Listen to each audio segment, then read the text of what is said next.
Philosopher John Dewey put it best when defining the innate function of schooling across the world. The purpose of education to everyone in essence is the same: to give the young the things they need in order to develop in an orderly, sequential way into members of society. Our education systems were built from the ground up to continuously give students every skill necessary to become a contributing member to our communities, serving both the individual and public good.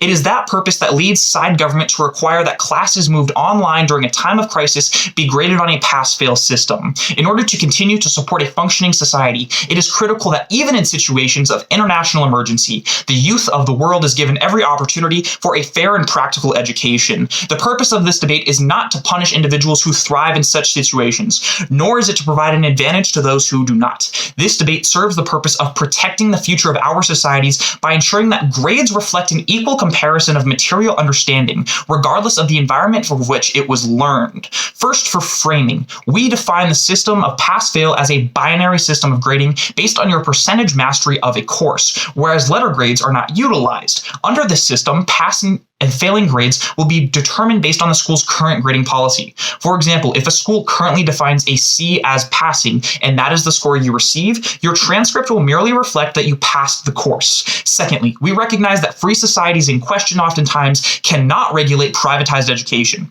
Therefore, definitionally, for the purpose of today's debate, we are discussing publicly funded centers, all the way from primary education like that of the K-12 system in the United States to public secondary universities. Finally, we define, quote, classes moved online during a time of crisis, end quote, as courses currently in session, in which governing powers require that classroom environments may no longer be utilized due to difficult or dangerous times within an area. For relation, we recognize that this is specifically targeting at the COVID-19 pandemic sweeping across the world, and specifically the government response. Our sole argument is an increase in inequality of our education systems. We recognize that equality in education within the status quo does not exist. For quantification, schools with higher funding in higher class areas produce better results for students than institutions with little funding in low economic areas. However, we postulate that those problems are only exacerbated in times of crisis when students are forced to learn from a home environment.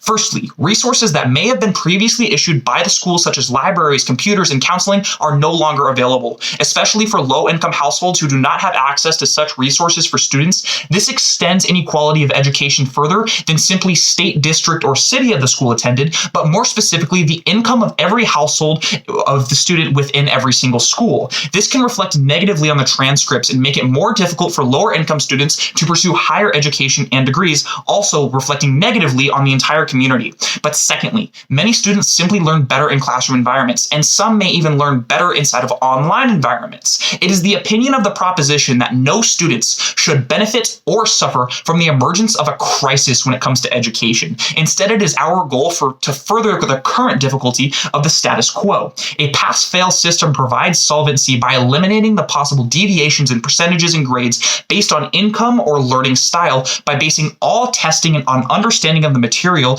instead of the ability to access resources to actually master a course.